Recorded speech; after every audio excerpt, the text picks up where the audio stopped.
Et donc, bonjour à toutes et à tous. Je crois que vous avez vu l'affiche comme quoi c'est enregistré. Donc, bon, je veux remercier de nouveau à Sophie, mais aussi il y a d'autres personnes qui sont en train de rentrer. Et donc, je veux remercier très fortement à Sophie et aussi à Violette qui pas là, mais qui ont beaucoup travaillé justement pour le bon déroulement de cette séance d'aujourd'hui et en général pour tout le monde de l'humanité. Et, et avec c'est un grand plaisir de présenter Raquel Borghi, qui est enseignante chercheuse en géographie à l'Université Paris-Sorbonne. Elle étudie le rapport entre le sexe, le genre et la sexualité dans une perspective intersectionnelle à l'aide de l'épistémologie féministe. Elle a fondé, par exemple, en 2014, désolé Mélia, il faut que donc, je clique sur admettre et ça ne met pas. Et, elle a fondé en 2014 un projet collaboratif performatif qui s'appelle Sora Bonheur avec Silvia Corti, also known as Slavina. Et donc, bon je ne veux pas prendre plus de temps pour. Et je veux laisser la parole à Raquel qui va parler aujourd'hui. Et donc, merci beaucoup et je veux admettre. Donc, Raquel, tu peux commencer quand tu veux, s'il vous plaît. Merci, merci beaucoup. Et d'abord, vraiment, merci beaucoup de m'avoir invité, de m'avoir accueilli ici. Et c'est toujours un honneur, en fait, et un plaisir de pouvoir discuter, de pouvoir porter son point de vue et ses réflexions et ses recherches. Bien sûr, les miennes ne sont pas les miennes, mais c'est les miennes à l'intérieur d'un tout, d'un complexe, d'une multiplicité de personnes qui forment les mouvements sociaux et les corpus, on va dire, théoriques. Et, et sont des théories, des idées de réflexion que j'ai adoptées et à travers lesquelles j'ai bâti, si vous voulez, ma vie, qui est mes recherches, qui est mes pratiques, qui est mes relations, etc. Donc, je suis particulièrement stressée de ce soir de parler avec vous et d'ouvrir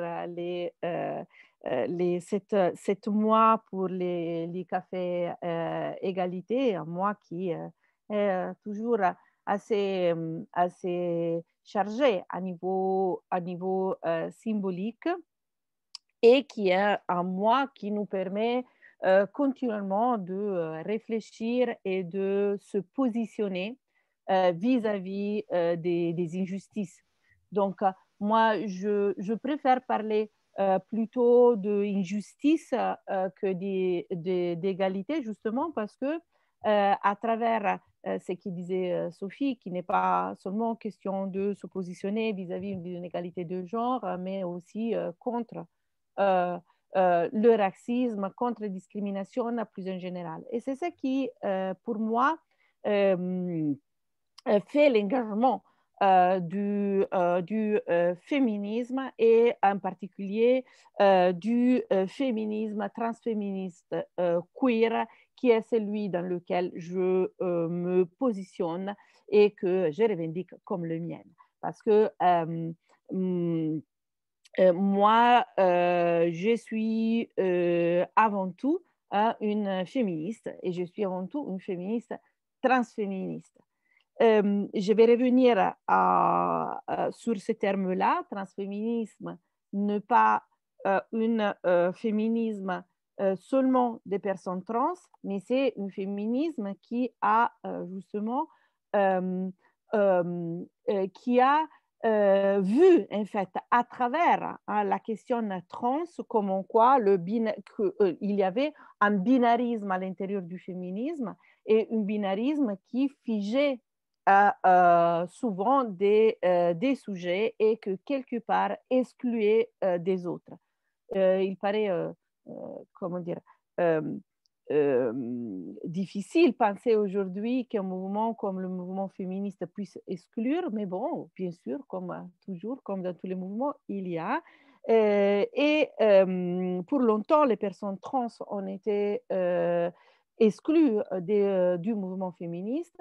Le transféminisme initié comme le féminisme porté en avance par les personnes trans et qui, à travers la question trans, montrait comment il était nécessaire un changement de paradigme vis-à-vis d'une façon de figer, hein, de voir l'identité de genre comme étant femme, biologique, etc.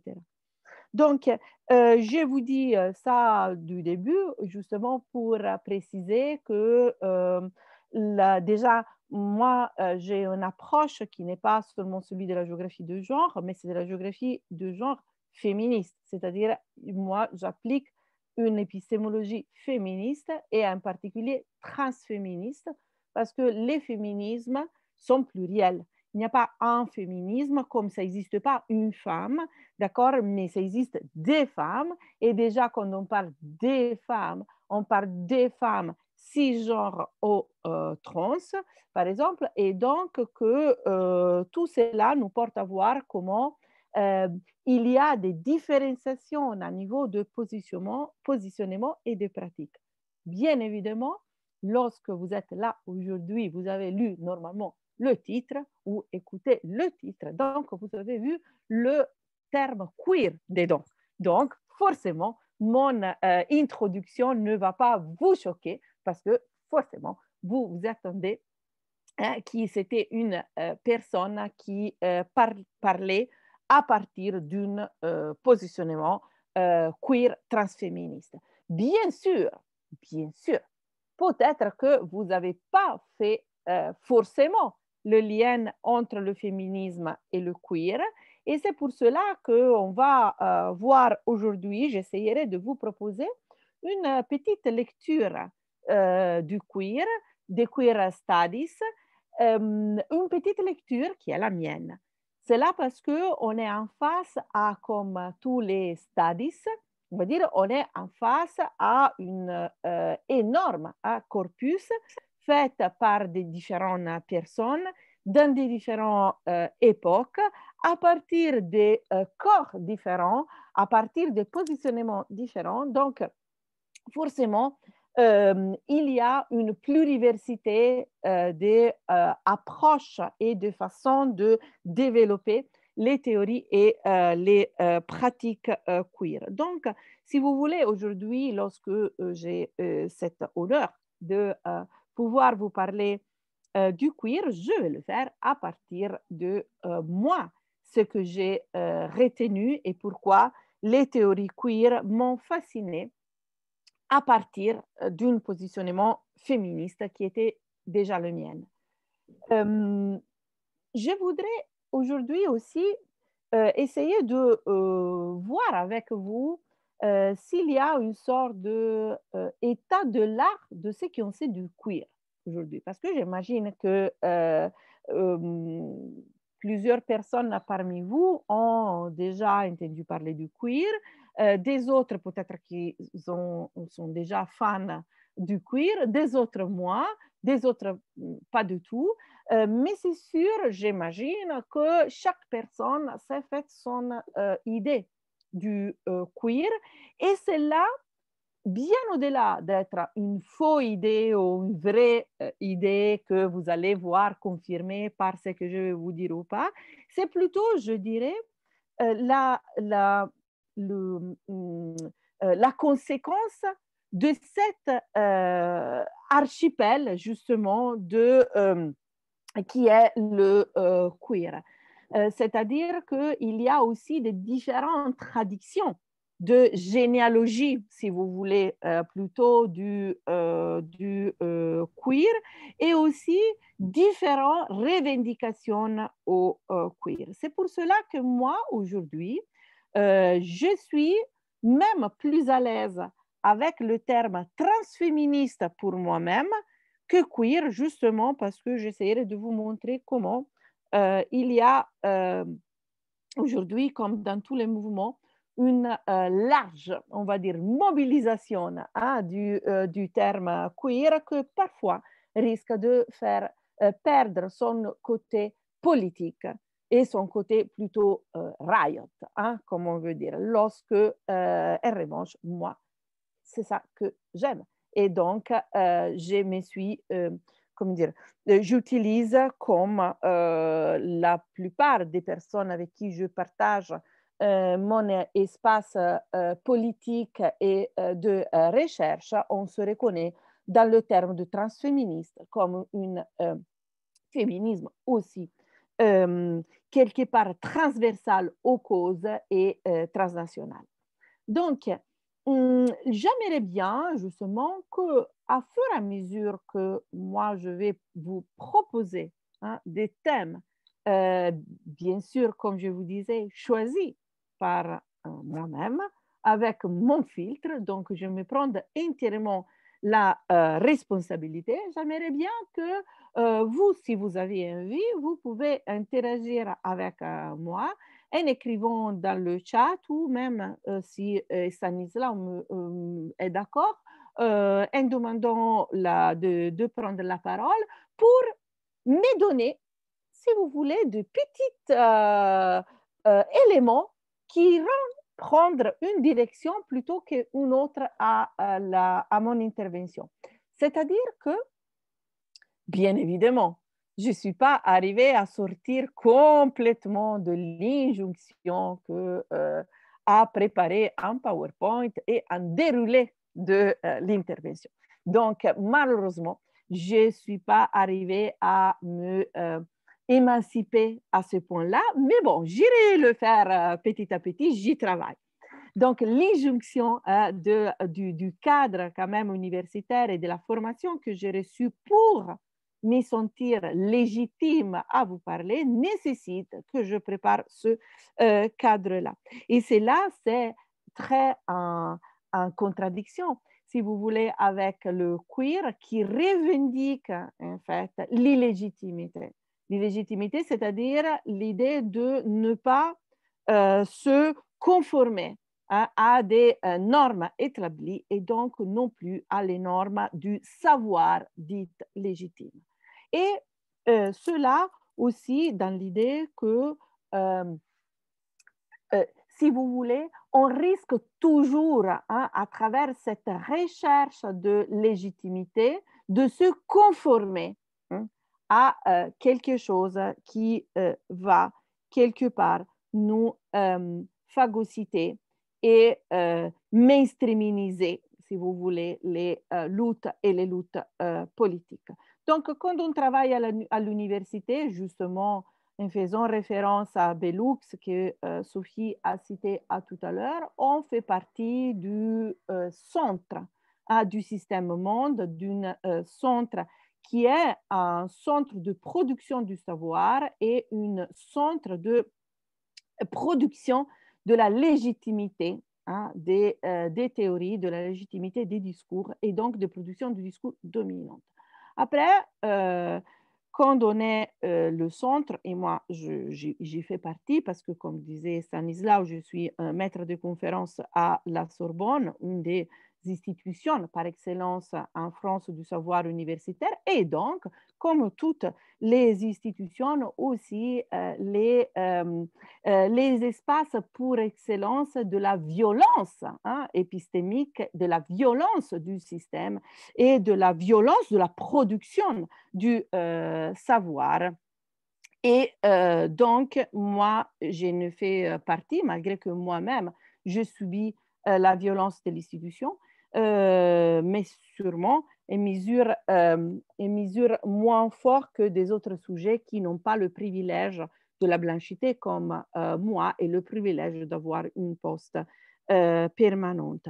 Mais donc, quand on fait partie de ce genre d'espace, on doit faire attention à ne pas vouloir être intégré, en fait, et de se conformer à cet espace-là. Et donc, comme dit Bellux, je disais, il faut faire attention à ne pas chercher d'être au centre, mais plutôt de rester sur les marges et imaginer, elle dit, les marges comme espace de résistance par excellence.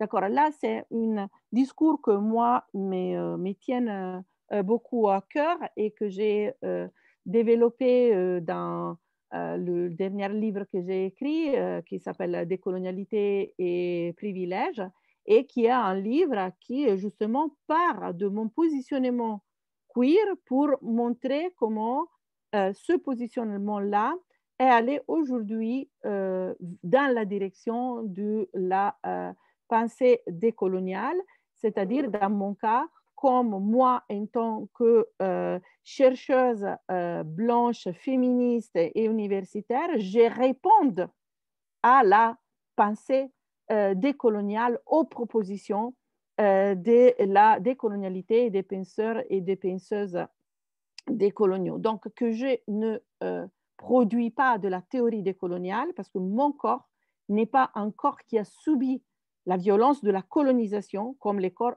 colonisés.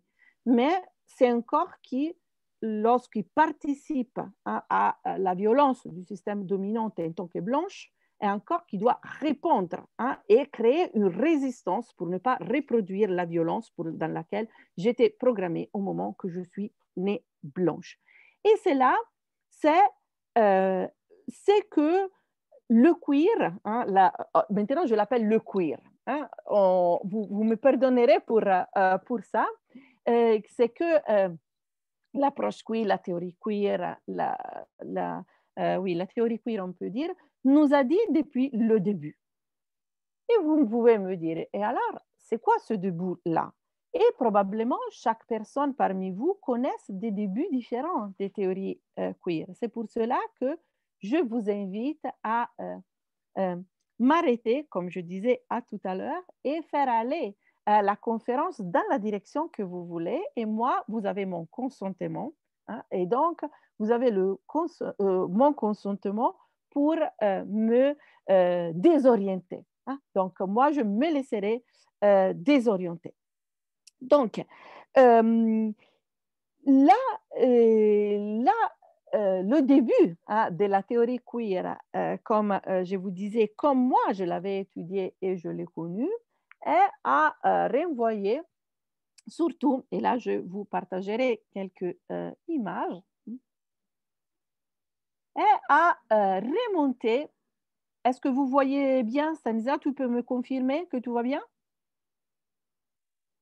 Oui, oui, oui, c'est tout Ok, bon. super, super, oui. Donc, je vais faire comme ça. Donc, là, au début des années 90, c'était elle, la personne qui est en bas. Attendez, je vais faire comme ça je peux utiliser mon curseur. Elle s'appelle Teresa de Lauretis et elle fait cette conférence dans l'Université de Californie, Santa Cruz, en 1990.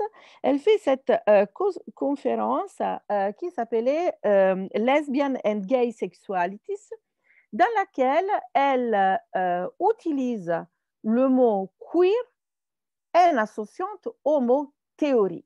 Alors, le mot queer est un mot qui est considéré un gros mot. Et à l'époque, c'était comme dire PD au Gwyn et de le dire avec le mot théorie devant et dans un espace comme un espace universitaire, donc un espace considéré sacré où ce langage-là, ça ne pouvait pas être utilisé. Alors, le terme queer renvoyait à tout ce qui était considéré comme bizarre et plutôt, on peut dire, non straight. Mais si vous allez lire le texte de Teresa de Lauretis, qui a été traduit par Sam Boursier, sur lequel je viendrai plus tard, dans ce texte-là, Teresa de Lauretis, elle parle déjà de imbrications, des interconnexions, aujourd'hui on dirait intersectionnalité, entre les questions du genre avec la question de la race et les questions liées aux discriminations, si vous voulez utiliser ce terme-là. Donc, si on va revoir cette conférence-là, déjà, on voit qu'au début, au moins, au moment où on voit dans cette conférence-là une des moments de début des théories queer, on voit déjà, en fait, qu'il y a un questionnement vis-à-vis des autres, de toutes les différentes catégories de discrimination. Et en fait, cela est pour différentes raisons. C'est-à-dire, d'abord, parce que en réalité, Teresa de Lauretis n'a pas été la première à parler de queer, parce qu'il y avait une féministe queer chicane qui s'appelait Gloria Anzaldúa. Et Gloria Anzaldúa se définissait déjà une queer. D'accord? Donc, Gloria Anzaldúa a développé tout tas de pensées et de réflexions à partir de son corps, de elle comme frontière, et elle a développé ce qu'on appelle aujourd'hui le féminisme chicane. D'ailleurs, il y a beaucoup de choses qui sont traduites en français grâce à beaucoup de féministes françaises qui travaillent sur les questions, les questions du féminisme chicane dans les cahiers du CEDREF. Il y a beaucoup de traductions. Et sa réflexion allait dans la direction de la réflexion qui a été développée justement bien avant par Bellux. Bellux, elle avait déjà mis en évidence comment la question du genre, la question de la sexualité ne pouvait pas être traitée au-delà des rapports de race. C'est pour ça qu'elle écrit une des premières tests qui s'appelait « Je ne suis pas une femme », dans lequel elle dénonçait, d'ailleurs, sachez que « Je ne suis pas une femme », c'est une test qui a été publiée et traduite bien avant dans le temps, mais qu'en réalité, c'est son mémoire, en fait. Donc, dans son mémoire, déjà, elle parlait du fait qu'elle ne se reconnaissait pas dans le féminisme blanc, que les questions que les femmes que les féministes blancs posaient étaient une question qui allait questionner le positionnement de cette femme-là, qui étaient des femmes blanches et souvent bourgeoises. D'accord? Donc, elle fait déjà une réflexion vis-à-vis de ce qu'on appelle aujourd'hui l'intersectionnalité. C'est pour cela que quand Teresa de Lauretis parle de théorie queer, en réalité, déjà ce terme-là était signifié par tout un féminisme qui était considéré marginal à l'époque, justement parce que les personnes qui les produisaient étaient des marginaux vis-à-vis des lieux dominants, des lieux du savoir dominant qui étaient tous des lieux blancs. Donc, c'est pour cela que la généalogie du terme queer à l'intérieur déjà d'une problématique intersectionnelle, d'une approche intersectionnelle, n'est pas évident et surtout n'est pas, comme toutes les choses, n'est pas tout le monde peut être d'accord avec. Mais je pense quand même que c'est important en fait, de commencer par là, de visibiliser tout cela, justement parce que le queer, les théories queer ont cherché à faire que les personnes considérées des marginaux puissent s'exprimer et que surtout leur vie puisse être prise en considération, même à l'intérieur de la production du savoir dominant. C'est-à-dire que les productions discursives, les réflexions minorisées pas des minorités, hein, attention, minorisées, c'est-à-dire minorisées à partir d'un discours dominant, puissent être reconnues comme avoir autant de valeur que les théories dominantes. En France, alors d'abord, je vais continuer sur ça. En fait, là, c'était l'époque, si vous voulez, aussi de la grande, les grandes mouvements, enfin, des mouvements sociaux et des actions, hein, des actions dans l'espace public. En particulier, il y avait un groupe qui, avant hein, que Teresa De Lauretis utilisait le terme queer, je vous dis en 1990, reprenait déjà tous des discours, ou si vous voulez, produisait hein, des discours, des théories queer à travers les réflexions, à travers les pratiques et avec le fait de visibiliser des corps minorisés, des parias sociaux, si vous voulez, à l'intérieur de l'espace public. Je vous invite à aller voir le Queer Nation Manifesto, traduit en français, et vous pouvez avoir déjà une idée de tout un tas d'éléments qui ont caractérisé ou qui ont montré en fait la différence entre le féminisme de la différence, le féminisme blanc des États-Unis de l'époque et un féminisme des personnes minorisées, un féminisme de ce que des corps abjects à un féminisme queer.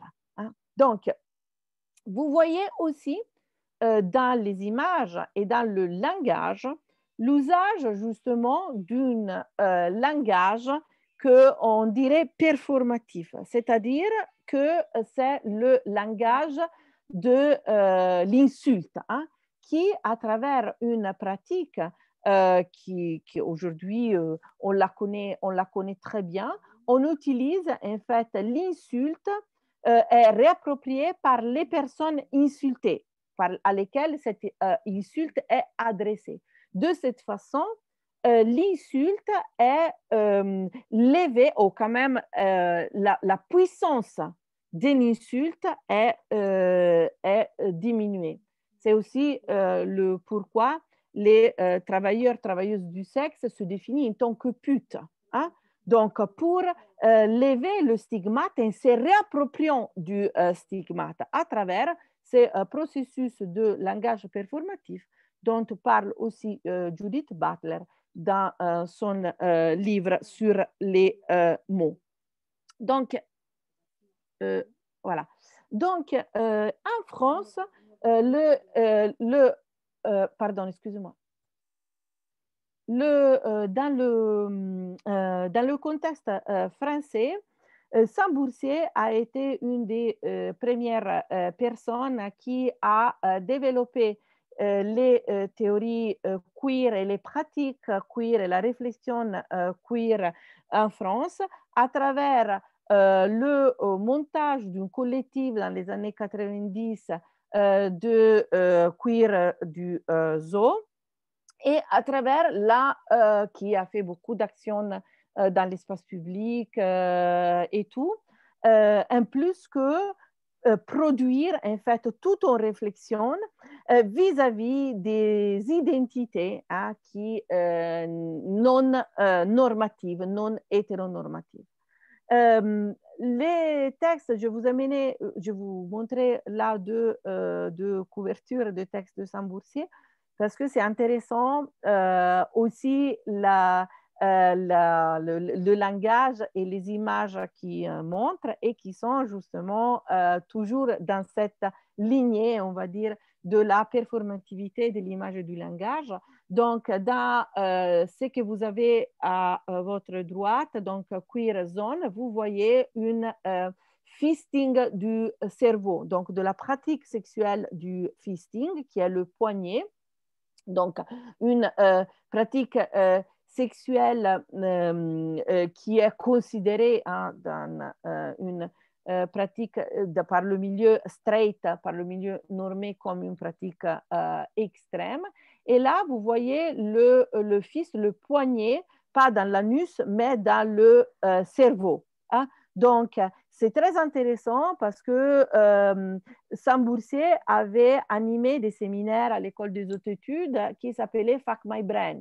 Donc, avec justement un usage du langage performatif qui pourrait nous faire penser qu'on est déjà dans un pornactivisme qui a été développé par les personnes queer et transféministes plus récemment dans les années 2000 dans le contexte espagnol et pas seulement italien aussi, etc. Dans l'autre côté à gauche, vous avez son... Il y a une question dans le chat. Oui. Donc, on demande si les termes de corps abject s'appuient aussi sur les langages performatifs. Alors, attends, parce que j'arrive plus à utiliser mon... avoir mon curseur pour pouvoir... Oh là là. Oui, il faut que tu sortes de mode plein écran. Oui, je sais. Oui, mais c'est que... Ah, voilà, oui, c'est bon. Oui. Désolé. Ok, non, désolé, moi. Tu peux me répéter la question? Oui, bien sûr. Et le terme de corps abject s'appuie aussi sur les langages performatifs. Ça, c'est une question. Oui, on va dire que le corps abject souvent est utilisé par les personnes dont le corps est considéré abject. Mais c'est vrai aussi que moi, dans mon expérience, je le trouvais plutôt utilisé à l'écrit par des chercheurs, des chercheuses qui travaillent sur le sujet plutôt que utilisé explicitement comme revendication. Mais bon, je n'ai pas interviewé et je n'ai pas fréquenté tous les milieux queer du monde, donc je ne sais pas, je ne pourrais pas dire pour un grand nombre. On va dire que moi, je pourrais dire qu'on est plutôt à utiliser le terme de corps monstrueux, par exemple, parce que le terme monstrueux va rejoindre aussi, s'insérer dans toute une tradition, aussi avec Donna Haraway, etc. Des monstres. Diana Pornoterroriste a beaucoup utilisé le terme de monstrueux pour elle. Beaucoup de personnes queer l'utilisent justement, et ça me permet de faire le lien avec Homo Inc. de Samboursier, pour faire la différence entre son positionnement queer, hein, abject et monstrueux, vis-à-vis d'un milieu considéré normatif LGBT qui voudrait l'intégration dans un monde straight. Alors, dans Homo Inc., justement, Samboursier fait toute une analyse sur un partant du concept de homonormativité, déjà beaucoup développé au début des années 2000 et après par Jasbir Puar et des autres, en disant d'homonormativité et aussi homonationalisme, pour dire comment les causes LGBT sont souvent utilisées pour faire une différenciation entre le civilisé, on va dire, et le barbare. Pensez par exemple à ce qui a fait l'Angleterre, mais aussi souvent quand on dit les droits des personnes LGBT et tout, il y a souvent tendance à faire la différence justement avec des pays considérés non démocratiques à travers la question LGBT et de faire ce qu'on appelle le pink washing, c'est-à-dire utiliser les causes des femmes et LGBT pour développer des politiques internes au pays et des politiques étrangères, des affaires étrangères, racistes et nationalistes. Donc, là, le cas le plus étudié dans qui les personnes qui s'occupent d'homonationalisme est le cas d'Israël. Mais ça a été commencé avec les cas de l'Angleterre et des positionnements de l'Angleterre, mais aussi voilà, beaucoup des pays justement qui se mettent des politiques aussi urbaines qui évidencent le friendly, l'LGBT friendly, pour faire une sorte de marketing, non pas une sorte, pour faire du marketing territorial. Et donc, c'est pour ça que le groupe queer, et en particulier le Pink Bloc, hein, donc vous voyez aussi l'usage de ce langage, va et aller, comment dire, se positionner contre en fait, cette politique-là en disant vous n'allez pas faire sur notre corps, sur nos corps, vos politiques racistes et d'exclusion vis-à-vis des personnes non blanches et de l'immigration à niveau national ou international. En même temps, vous n'allez pas faire avec nos corps monstrueux, nos corps abjects, vous n'allez pas faire vos politiques de régénération urbaine pour transformer toutes les villes et surtout certains quartiers dans la direction de la ville néolibérale. Et sont, par exemple, les cas des quartiers LGBT qui, à travers l'affichage du friendly, cache un affichage des riches, de la bourgeoisie, d'une normalisation, en fait, des identités autres que l'identité straight qui passent à travers le capital et le capitalisme. Donc, tout ça a été mis en évidence récemment dans le livre de Samboussier, que c'est il y a quelques années, qui reprend de tout le discours et que, pour moi, montre très bien, en fait, tout ce cheminement de théorie queer et d'où on est quelque part aujourd'hui à niveau de la réflexion et des questionnements.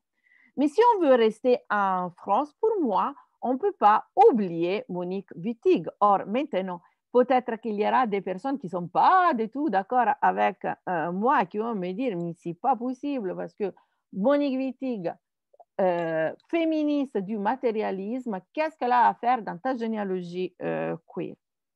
Bon, sachez que moi, j'ai perdu aussi une de mes relations d'amour à cause d'un article dans lequel, que j'avais écrit, qui s'appelait Le genre et l'espace à l'époque du queer, une chose comme ça, dans lequel je mets Monique Wittig dedans.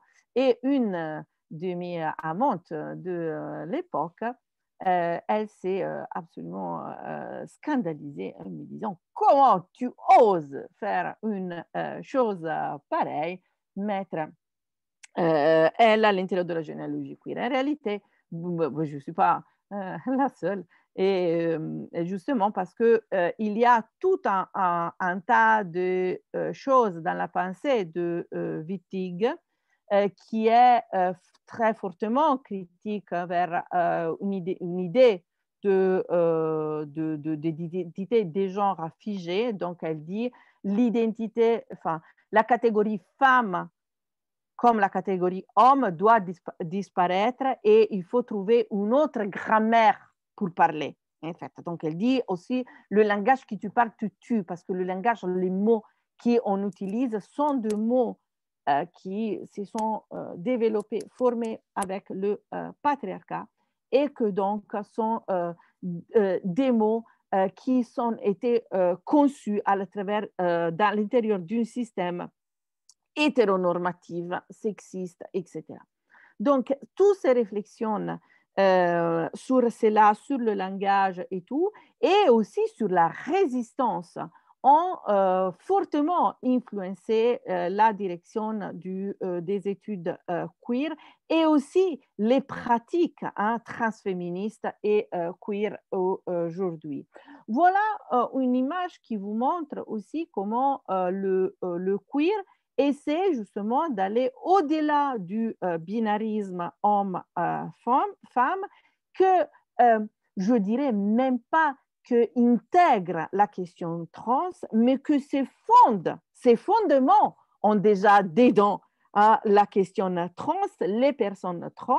Et c'est pour cela que quand on parle à l'intérieur d'un cadre de référence, un cadre épistémique queer, politique, transféministe, on utilise pour parler, quand on dit femme, on dit toujours femme cisgenre ou femme trans, ou on dit homme cisgenre, homme trans. C'est là parce que déjà, les personnes, les penseurs de théorie trans nous ont montré comment justement continuer à parler des femmes sans parler des femmes cis et trans, ça continuait à reproduire l'idée de la biologisation, de la naturalité du genre, et que donc les personnes trans étaient quelque chose à part et donc à identifier. Donc, à l'intérieur de la recherche queer, beaucoup de chercheurs et de chercheuses se positionnent aussi en utilisant ce langage qui devient politique à l'intérieur d'un espace d'expression universitaire des articles scientifiques en utilisant ces deux termes attachés à homme et femme. Queer, ça s'écrit en italien, mais ça va dans toutes les langues, ne fait pas référence à une identité, mais à une alliance. Alliance aussi, c'est un terme clé. Maintenant, je laisse le terme théorie et je préfère utiliser maintenant approche. Pourquoi? Parce que continuer à parler de théorie queer, ça nous fait penser encore que c'est quelque chose qui n'a pas de corps. Lorsque la théorie queer est fortement corporisée, est fortement basée sur le corps, pas seulement à étudier des objets, à étudier, à faire des enquêtes de terrain, mais aussi de son corps à soi, corps abject, corps, etc., qui est impliqué dans la réflexion et ce corps-là qui devient un lieu d'énonciation. Pas de dénonciation seulement, mais de énonciation. C'est-à-dire le corps qui dit quelque chose, qui affirme quelque chose et qui affirme un autre monde qui n'est pas le monde straight, mais qui est plutôt un monde non straight, qui ne veut pas dire justement un monde homosexuel, parce que la catégorie homosexuelle pour les personnes qui se reconnaissent à l'intérieur de la théorie queer et qui font la pratique queer renvoie à une médicalisation de la catégorie et à nouveau à raisonner à l'intérieur d'un binôme qui est le binôme de hétérosexuel d'un côté et de homosexuel d'un côté. Pour la théorie et l'approche queer, la question n'est pas l'hétérosexualité, qui on peut voir comme une pratique, mais la question, c'est l'hétéronormativité, c'est-à-dire l'hétérosexualité qui devient la norme, mais surtout que l'hétérosexualité n'est pas simplement une pratique sexuelle, mais c'est un régime, comme disait Monique Wittem, un régime qui forge le monde. C'est un discours dominant, en fait. Et à travers l'hétérosexualité, on reproduit le monde hétéronormé sans le savoir. C'est-à-dire que l'hétérosexualité à l'extérieur, l'hétérosexualité comme pratique sexuelle rentre simplement dans le fait que c'est une personne qui fait du sexe, qui fait une pratique sexuelle avec une autre personne qui ne se reconnaît pas ou qui se reconnaît dans un sexe opposé à celle de l'autre personne. Lorsque l'hétéronormativité est déjà pensée que existe hommes et femmes comme deux parties différentes d'un binôme et qui sont complémentaires, et surtout que la façon de construire le monde et la société, c'est-à-dire l'ordre social, passe à travers l'hétérosexualité, c'est-à-dire le fait que hommes et femmes sont en couple. C'est pour cela que les pratiques queer ont mis en évidence que le queer n'est pas une identité, hein, et donc et surtout n'est pas une identité homosexuelle, mais c'est surtout une façon, une praxis, hein, des pratiques et des façons d'essayer à construire un monde différent, fait d'alliances, d'accord, et un monde différent, non straight, pas non hétérosexuel, mais non hétéronormé. Et surtout, en faisant que cette hétéronormativité va, ou même la pratique queer va dénoncer ou va visibiliser comment l'hétéronormativité va forger et va dans la direction, on va dire, d'une approche capitaliste de la société, une approche néolibérale de reproduction de la nation, d'accord, mais aussi de reproduction de consommateurs, etc. Et des styles de vie basés sur la famille normative, donc le couple homme et femme qui vivent dans une maison avec un jardin, etc. C'est-à-dire qu'à travers l'hétéronormativité, ce qui se développe aussi, c'est ces visions ordonnées et néolibérales capitalistes de la société. C'est pour cela que dans la réflexion queer, il y a la réflexion sur l'homonormativité. Le queer, en tant que, on va dire, pour mieux résumer, pour vous donner une image aussi, queer niveau Pink Bloc, a mis en évidence comment le fait d'être homosexuel ne voulait rien dire à niveau d'opposition au pouvoir au moment qu'on allait reproduire le schéma familial straight, c'est-à-dire ce qu'on a appelé l'homonormativité, c'est-à-dire le fait d'être en couple, avoir des enfants, avoir un travail, donc être bien dit intégré à niveau de la société. Je vous fais un exemple. Quand il y avait eu le mariage, le débat sur le mariage pour la loi pour le mariage pour les couples non hétérosexuels, il y avait eu pendant la période du Pride, il y avait eu un appel qui organisait le Pride à Paris à toutes les personnes qui participaient de se montrer, si vous voulez, bien sages et de ne pas avoir des comportements ou une visibilité extrême, considérée extrême, extravagante, trop extravagante, pour montrer que aussi les personnes non hétérosexuelles étaient des bons et des bonnes citoyennes. Le Pink Bloc queer a répondu, disant, nous, on veut pas faire partie de ces personnes bien.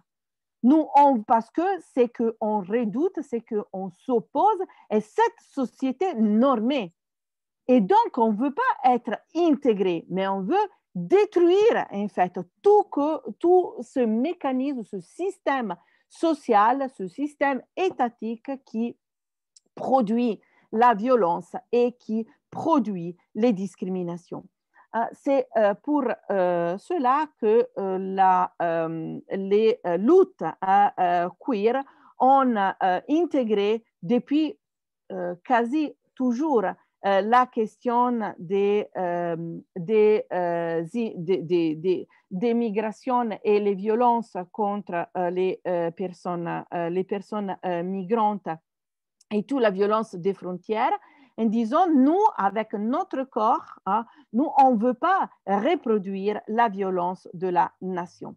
C'est pour cela qu'il y a aujourd'hui une certaine convergence entre les pratiques queer transféministes et la réflexion et la pensée décoloniale, au point que justement les groupes, beaucoup de groupes utilisent ce terme transféministe et transféministe décolonial pour, comment dire, ne pas rentrer dans le risque d'être identifié en tant que personne non hétérosexuelle, donc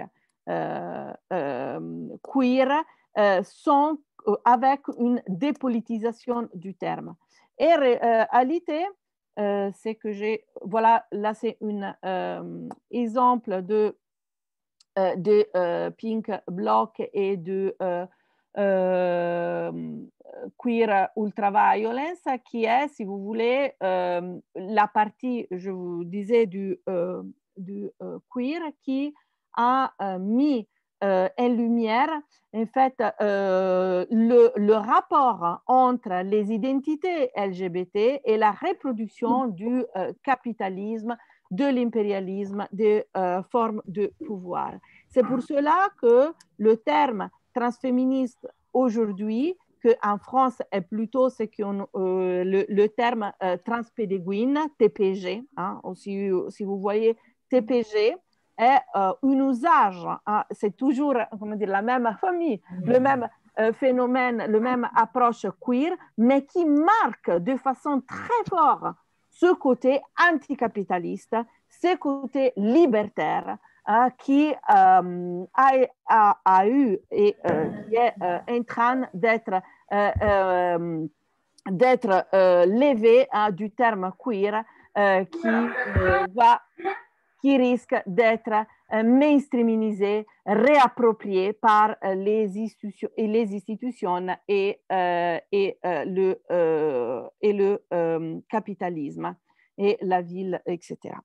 Voilà, alors là, je vais vous présenter quelques éléments de suggestion. Pour moi, dans ma pratique queer transféministe, pour moi, l'alliance plus forte est celle avec mes étudiantes. Donc, pour moi, mon affichage queer militante transféministe à l'intérieur de l'université est, par exemple, dans les mouvements étudiantes qui ont eu lieu dans toute la France, et en particulier dans mon cas à la Sorbonne au mois de janvier. Pour moi, c'était évident que mon corps n'allait pas se mettre à côté d'un corps enseignant institutionnel violente, mais que mon corps affiché queer et transféministe allait faire partie, comment dire, se mettre à côté, être complice de la lutte des étudiants et des étudiantes. Merci beaucoup.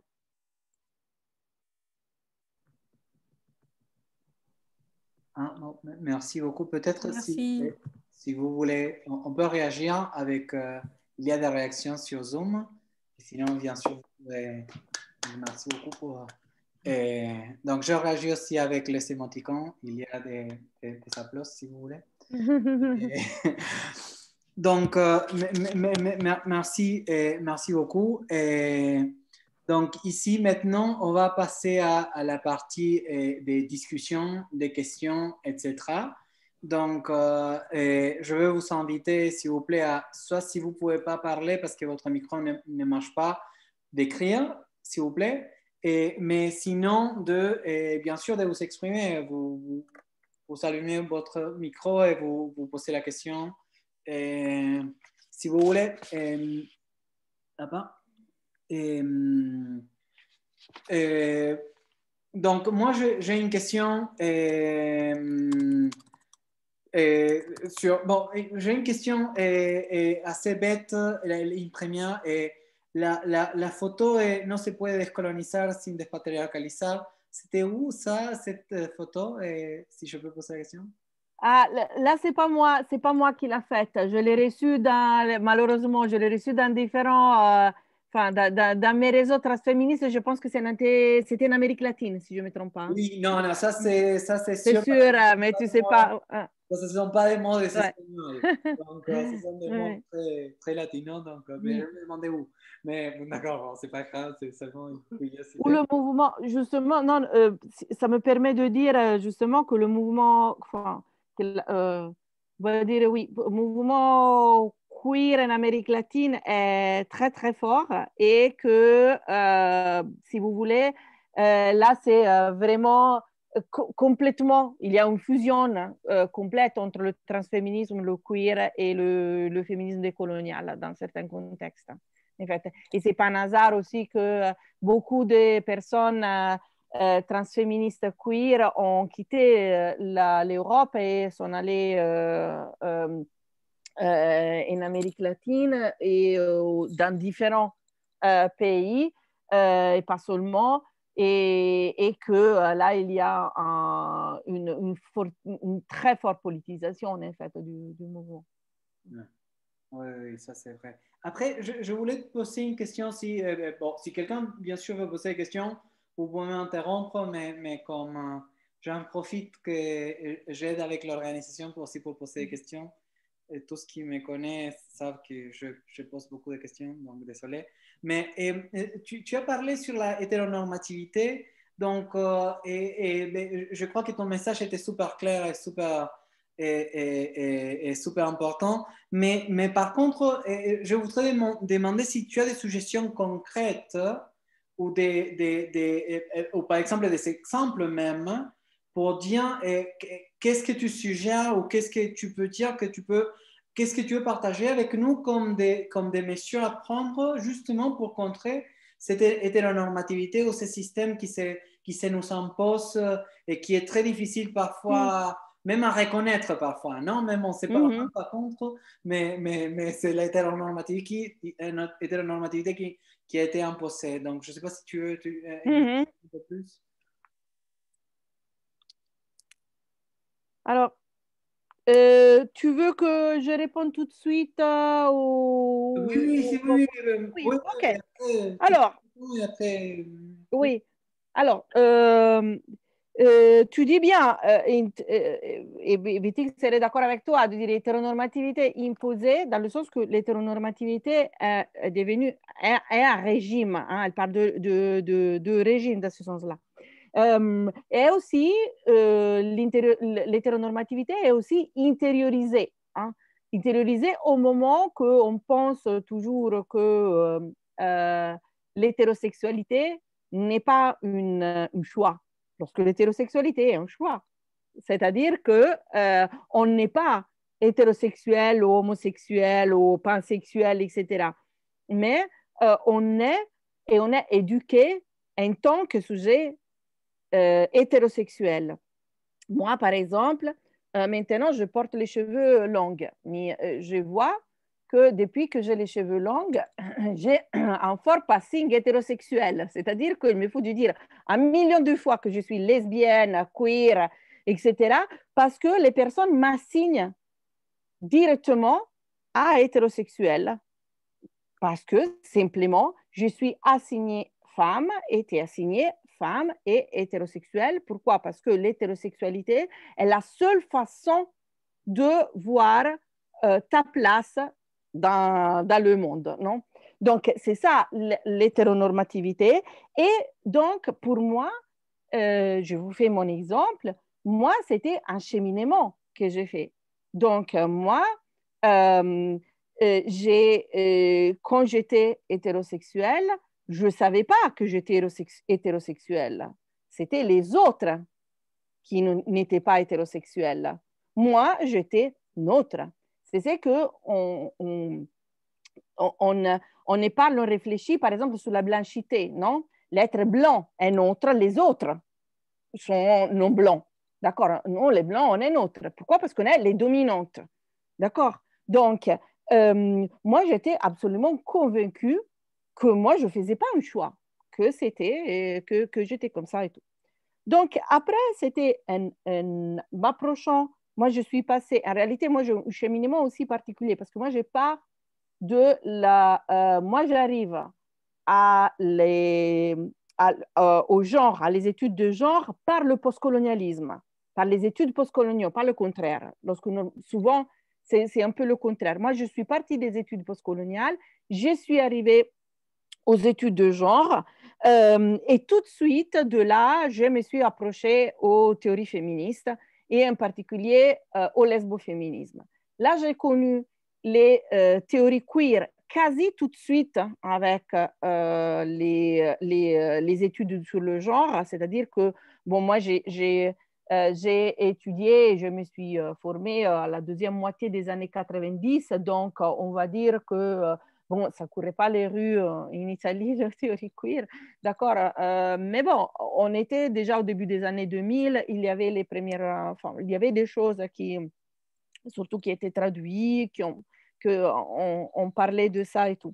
Et donc, moi, tout de suite, vu mon amour, hein, si vous voulez, pour la déconstruction et pour le non-binarisme, moi, j'étais toujours tout de suite charmée par cette théorie queer qui m'a donné la possibilité d'amplifier hein, les identités plutôt que les figer. Donc, moi, j'ai déconstruit mon hétérosexualité. Ah, non, j'ai déconstruit mon hétéronormativité directement à travers le queer. Et donc, pour moi, le fait d'avoir des pratiques sexuelles avec les hommes n'était pas plus problématique que ça, parce que dans cette approche-là, en fait, la pratique, l'hétérosexualité était une pratique de sexualité, mais pas une façon de me identifier ou de me positionner vis-à-vis du monde. Mais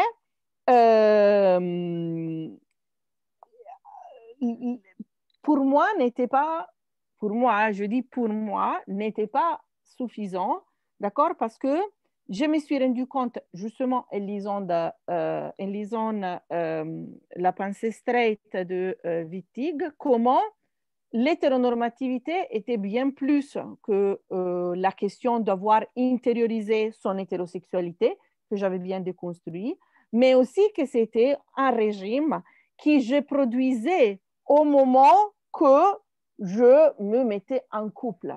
Alors, elle parlait du fait d'entrer en couple avec un homme cisgenre au moment que tu es une femme cisgenre ou assigné une femme cisgenre, parce que tu reproduis quelque part la première cellule hein, de reproduction de l'hétéropatriarcat et du capitalisme à travers ces cellules-là. En plus qu'avec toutes les lectures du lesboféminisme, j'avais envie de me identifier en fait comme lesbienne. C'est pour cela que moi, aujourd'hui, maintenant, je me dis lesbienne, queer, transféministe, hein, parce que pour moi, c'est tout l'ensemble de ça. Ce que j'ai appris hein, avec les lectures, avec le temps, avec les milieux transféminisme que je fréquente, c'est comment le problème n'est pas seulement l'hétérosexualité et donc justement la pratique, mais comment tu la reproduis à travers le couple. Et là, on voit tout de suite toute l'influence de l'anarchisme, l'anarchoféminisme, etc., dans le fait, parce que ça suffit qu'on parle de Voltairine de Clerc qui disait bien avant qu'elle a écrit un livre qui s'appelle le mariage est une mauvaise action. Hein? Donc, elle parle de ce genre de choses. Et c'est pour cela que dans le milieu queer transféministe, il y a toute une réflexion sur les relations, sur comment justement vivre des relations qui ne vont pas reproduire ce système capitaliste de la propriété privée, etc. Et donc, comment, à travers l'idée du couple, on reproduit l'idée de la propriété des corps. C'est pour ça qu'il est fondamental travailler sur le consentement. Et je suis très contente de venir après tout le travail que vous êtes en train de faire sur le consentement, parce que justement, consentement, c'est un mot-clé de cette approche queer et transféministe. Seulement parce que c'est celle-là qui permet de pouvoir faire ce que tu veux, c'est que de se, comme dirait le féminisme, de se autodéterminer, d'accord, et de rentrer en relation avec les autres à travers le consentement.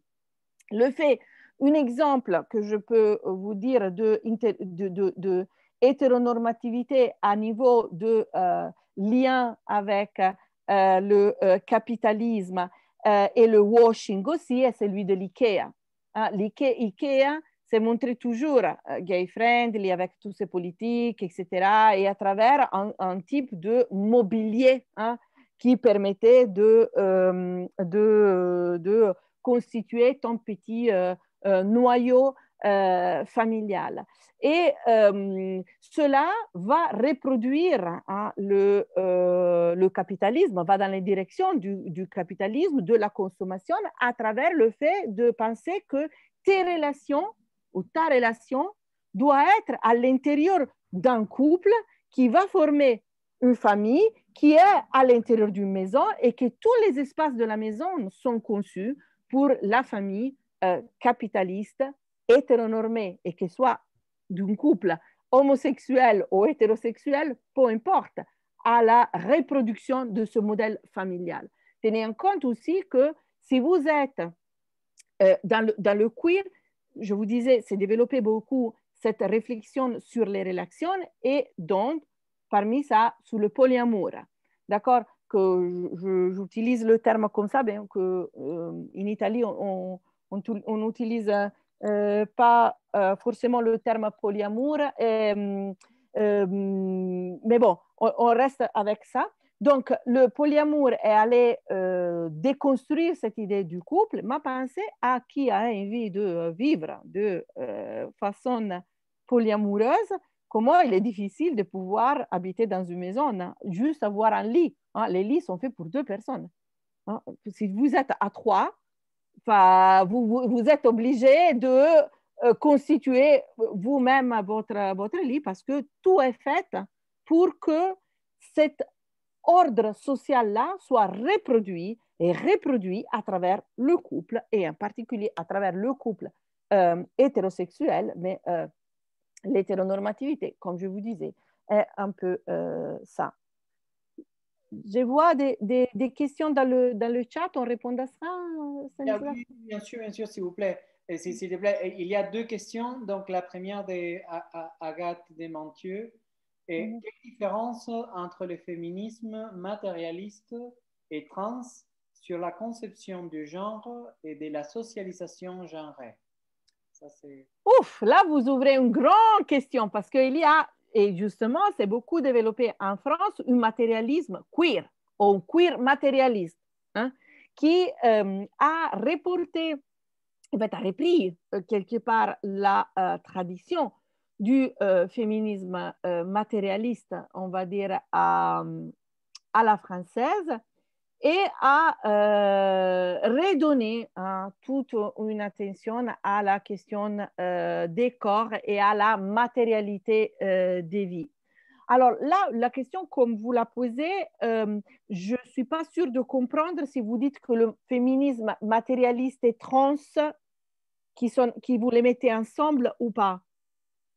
Féminisme matérialiste et trans, sur la non, d'accord. Non, parce que justement, le féminisme matérialiste peut être trans. Et les transféministes sont aussi des féministes matérialistes. Justement, dans cette, ou peuvent certaines être des féministes matérialistes, justement, dans cette reproposition ou dans cette intégration de l'approche matérialiste du féminisme à l'intérieur du queer. Et c'est pour ça que je vous dis, ça s'appelle queer matérialiste et vous trouvez en ligne, en accès libre, beaucoup d'articles à ce propos. Je dirais que sur la conception du genre,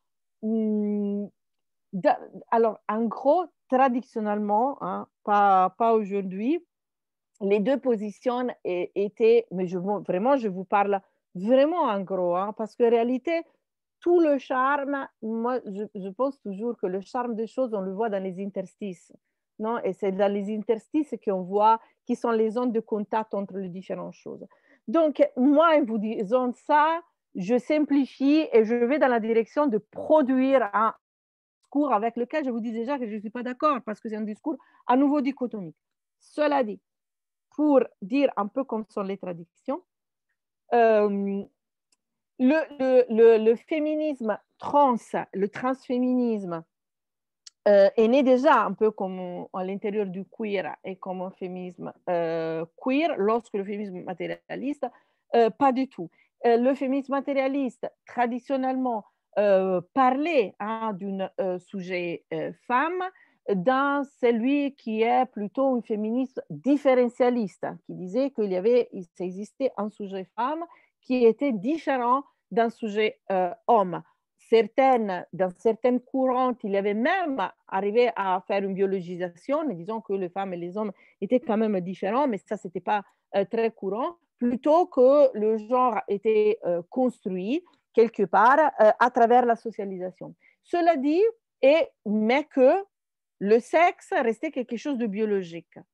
Lorsque le queer, surtout de la première vague, celui de Butler, Teresa de Lauretis, etc., dit déjà que aussi le sexe est une construction et que le genre commence avant le sexe pour à la fin dire que selon les mesures d'une pénis ou d'un clitoris, on est assigné homme et femme. Et donc, il n'y a rien de naturel. Et justement, les personnes intersexes, qui sont beaucoup, montrent très bien comment cette idée de la biologisation même du sexe ne peut qu'être quelque chose de construit. Au point qu'un grand problème qu'il y a eu un peu dans l'histoire du féminisme, et malheureusement, il est encore actuel avec les TERF, c'est-à-dire les féministes en gros anti-trans, c'est le fait de dire justement que les personnes, pas justement, à ce propos, de dire que les personnes, les femmes trans, n'étaient pas des femmes parce qu'elles étaient socialisées hommes. Et donc, elles n'auraient jamais pu faire partie de la catégorie femme, qui était une catégorie opprimée, qui était une catégorie liée au patriarcal depuis le début, qui est un discours qui a une énorme violence et qui a une violence aussi dans le sens que pas seulement c'est une violence directe vers les personnes trans, mais c'est une violence vis-à-vis de tout le mouvement, parce que va reproduire cette idée de la biologisation, cette idée de la polarisation, la dichotomie très fort, et que le mouvement féministe, pour moi, le féminisme n'a aucun intérêt en fait à aller dans ce genre de direction, même les personnes qui sont plus, comment dire, attachées à un féminisme plus dit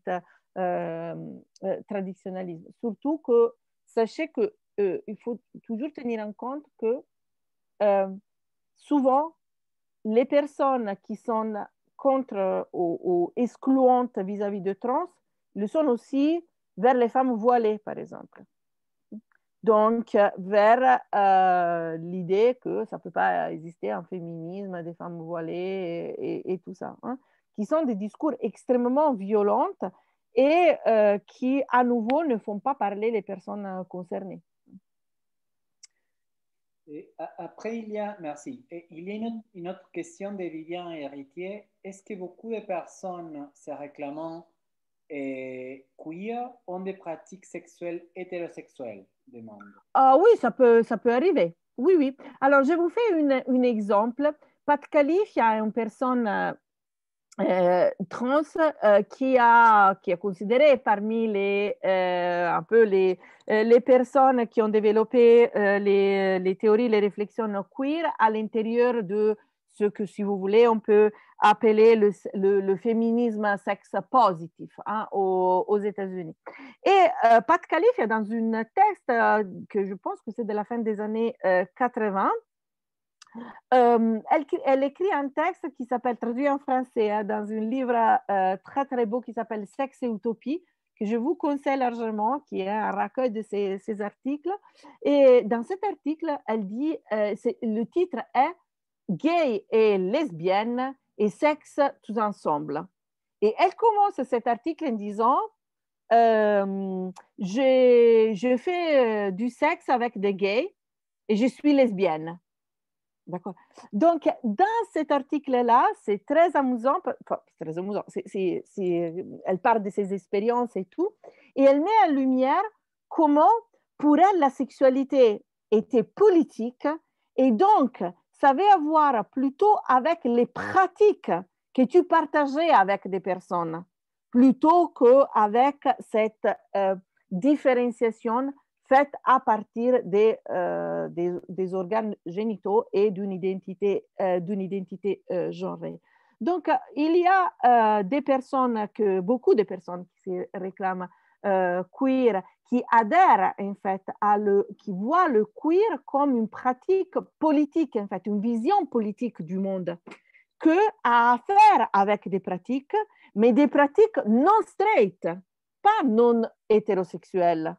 C'est-à-dire qu'il peut y avoir à l'intérieur d'un cadre féministe et transféministe des pratiques entre personnes qui ont des organes génitaux et des identités des genres qui les renvoient à deux genres différents, mais qui font par exemple des pratiques qui sont des pratiques considérées abjectes par la société, non? Parce que vous devez savoir qu'il y a encore des pratiques comme le BDSM sont considérées des pratiques extrêmes ou même pathologisantes hein, par l'Organisation mondiale de la santé, par le manuel des déviances sexuelles, etc. Après, je pense que la question, c'est qu'est-ce qu'on fait en fait de sa sexualité. Et sur ça, je vous conseille largement hein, le test, non, Gaïlé, non pas Gaïlé, hein, Roumain. Et dans son livre s'appelle Surveiller et jouir. Et c'est un texte assez important en fait sur la question de la sexualité comme politique, avec celle de Pat Califia, qui c'est Sexe et Utopie. Vous m'excuserez pour les erreurs hein, quand j'écris, même quand je parle. Merci, merci beaucoup. Il y a une autre question de Ninon, bon, je ne sais pas si je viens prononcer le. Est-ce qu'on peut ranger dans l'hétéronormativité du coup toutes les représentations des médias faites du féminisme, LGBTQ+, etc. Ah, tout à fait. Hein. Je dirais pas forcément seulement dans l'hétéronormativité, mais sûrement qui produisent et reproduisent un régime hétéronormatif. Hein, donc, à nouveau, je parle de régime, mais surtout, on assiste à une réappropriation, à une appropriation, pas réappropriation, appropriation de la part de la société néolibérale, du capitalisme, des luttes hein, féministes, des luttes LGBTIQ et plus, et de tous les mouvements qui met ces questions au centre justement de ces questionnements. C'est pour ça qu'il est compliqué hein, aujourd'hui d'utiliser certains termes qui nous renvoient à une capitalisation en fait, du capitalisme, des identités non straight, mais surtout de ce genre de lutte. C'est pour ça que je vous dis, en France, on a tendance à utiliser le terme TPG, même plus que queer maintenant dans les milieux militants, parce que le terme TPG, donc TPG, donc transpédéguine, est un terme qui a déjà une connotation politique assez importante et que, si vous voulez, comme tous les termes de ce genre, sert aussi pour s'identifier contre des autres, c'est-à-dire pour faire de soi la différence, pour n'être pas dans un amalgame d'un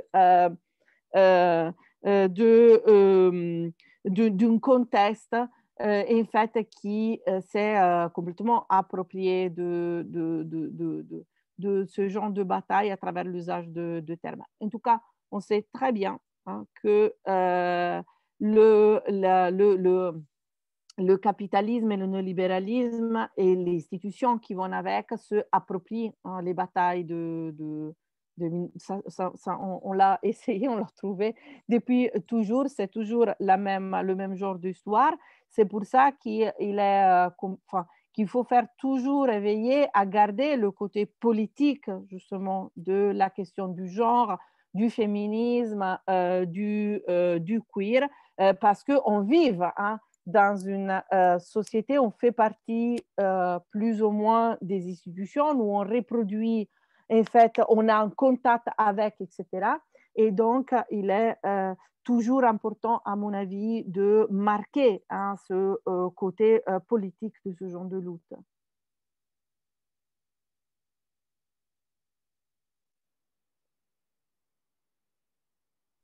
Donc, on te remercie. Merci à vous.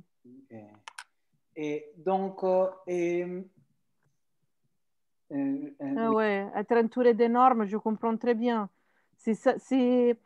Écoute, alors, c'est ça. Tout le monde est, on se sent toujours très bloqué à l'intérieur de cette norme-là. Quand on commence à les visibiliser, moi, ce que je pense que c'est important, c'est de se conscientiser, de comprendre, mais pas comprendre toute seule, mais pour moi, c'est conscientiser, faire une pratique de conscientisation, c'est comprendre avec des autres. C'est-à-dire créer un corps collectif, et c'est ce corps collectif-là qui permet de trouver le courage et la façon d'agir après dans le monde. C'est pour ça que moi, je vous dis, moi j'ai trouvé toujours dans le milieu transféministe et dans mon expérience de pratique en tant que chercheuse, en tant que personne du queer, du transféministe, j'ai trouvé toujours dans les ateliers des espaces très importants qui m'ont permis de conscientiser avec les autres, mais aussi après de me tester dans des espaces bienveillants, comme dirait Chaprier, parce que l'espace safe n'existe pas, parce qu'on est toujours à l'intérieur de rapports de domination et on revient. C'est que je disais tout à l'heure du matérialisme queer, que justement a montré très bien, comme même si quand on était entre queer dans des milieux queer, on n'était pas dans des milieux safe, parce que les rapports de domination, il y a toujours, il y a tout le temps. C'est pour ça qu'il faut se rendre compte de ça, conscientiser et construire avec les autres des espaces bienveillants. Les espaces de l'atelier, pour moi, ont été des espaces importants pour mon empowerment, pour mon empowerment, si vous voulez. Moi, j'utilise plus empowerment parce que c'est vraiment le terme très institutionnel et une des premières vols qui ont été faites par le milieu mainstream a été de ce mot empowerment. Donc, on peut parler, je suis contente que Sophie est d'accord. Moi, je parle j'utilise empowerment ou impuissancement. Maintenant, avec la personne qui a traduit mon livre, on a utilisé cela, pouvoir d'agir super. Et que pour moi, ils m'ont permis justement de devenir plus forte et de pouvoir intervenir passer à l'action, transformer la théorie, pas seulement en pratique, mais en praxis, qui est le fait de sortir de cette dichotomie entre théorie et pratique et mélanger, savoir qu'on mélange, on mélange tout ça et on crée quelque chose de différent. Après, chacun et chacune dans son contexte. Donc, moi, la pratique d'atelier que j'ai eue, ça m'a permis de visibiliser, de conscientiser, donc dévisibiliser encore plus les normes qui étaient d'ailleurs aussi mon sujet d'étude et de les transformer, d'avoir le courage de oser porter tout ça à l'intérieur du milieu qui est à moi, c'est-à-dire de l'université. Parce que pour moi, il faut penser qu'on peut changer le monde à différentes échelles. Et pour moi, raisonner comme ça signifie de voir qu'est-ce que tu peux faire dans ton contexte le plus proche à toi et puis, à fur et à mesure, te projeter dans le système monde et créer les relations, les affects, les amours qui te permet de créer encore plus politique, encore plus collective. Pourquoi je dis corpus? Parce que pour moi, pour créer le corps collectif, la théorie, la réflexion, les textes sont là. Moi, je sens que je crée mon corpus politique avec Slavina, avec Diana pornoterroriste, comme avec Wittig, avec Preciado, etc., que les deux dernières, je n'ai jamais eu des relations avec mon corps directement. Mais mon corps, il porte toutes les traces de tout ça. Il y a une question Je vois. de Martine Polican. Y a-t-il des approches queer qui s'appuient pour leur lutte sur des approches non binaires de la biologie, comme l'alternaturalisme chez Thierry Oquet, par exemple? Je ne sais pas ça, mais je vais noter parce que ça, je vais voir, merci. Je ne connais pas Thierry Ouquet. Donc, si vous voulez dire quelque chose de plus, ça peut être une occasion de partager ton savoir aussi, Martine. Hein? Ça sera bien si vous avez envie. Parce que l'use des approches non binaires de la biologie. Bah, moi, je dirais, je ne connais pas l'alternaturalisme de Thierry Ouquet, mais sûrement tout fait sur des approches non binaires de la biologie. Mais surtout le fait comment dire, dans le milieu queer, justement parce qu'il y a tout le transféminisme dedans, un sujet très très fort qui s'est développé est celui de la santé et aussi celui des hormones, par exemple. Non? Donc, cela a porté à créer toute une réflexion et des pratiques, en fait, vis-à-vis de ces questions-là. Les féministes, transféministes, queer italiennes ont beaucoup travaillé sur la question de la santé et dans des groupes, en fait, des collectifs transféministes queer comme Ginepunk, qui est une collective espagnole, mais je sais qu'il y a des choses qui ont été, des choses qu'ils ont fait, ont circulé un peu en, en France et que justement ont développé toute une réflexion aussi sur les hormones et même sur la production d'hormones, sur la réappropriation de son corps non médicalisé, etc., à partir d'une perspective non binaire de la biologie. Après, moi, je ne connais pas plus que ça. Ah, parfait, merci. Et peut-être si je peux ajouter quelque chose sur des études de biologie récentes, il y a tout un tas important en fait, des études sur les différentes contributions dans ce que la définition des sexes qu'on utilise normalement d'habitude est très ancienne et n'est plus à jour, on peut dire. Donc, ce système de détermination XY pour parler du sexe, soit féminin, masculin ou mâle, femelle, ça n'est plus à jour. On sait qu'il existe plusieurs gènes qui, par exemple, qui participent aussi dans la détermination du sexe et dans la formation, par exemple, de l'œuf fécondé jusqu'à un être humain déjà un adulte. Et il y a plusieurs aussi d'autres types de contributions, soit génétiques, soit épigénétiques, qui jouent un rôle aussi important. Donc, ces binarismes, au moins, justement, des mâles et femelles, ne colle pas bien avec les connaissances actuelles qu'on a en biologie. Et ça, c'est clair. On sait que la notion de sexe est une notion beaucoup plus fluide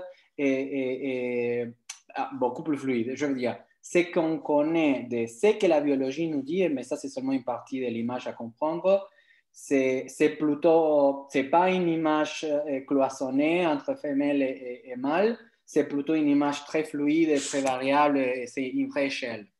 Donc, ça, c'est que... Ouais. Justement, c'est intéressant aussi de les voir dans l'épistémologie des sciences, non? Comment toutes ces catégories-là sont nées et comment tout ça hein, s'est formé, la science euh, contemporaine s'est formée sur ce base-là dans la modernité, dans le positivisme, etc.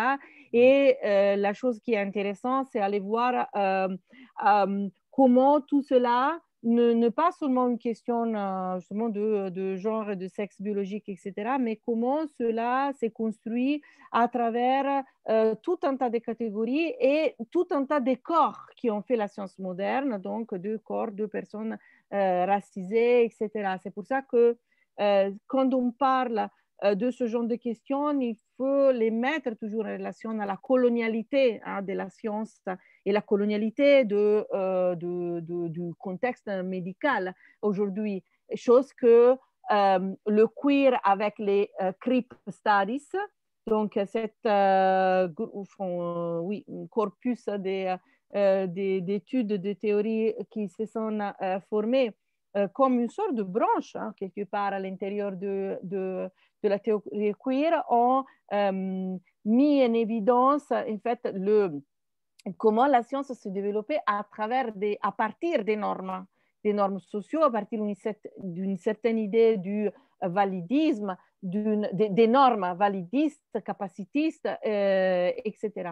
Donc, il est fondamental hein, d'approcher aujourd'hui ce genre de thématique-là à travers ce genre de regard, ce genre de prisme.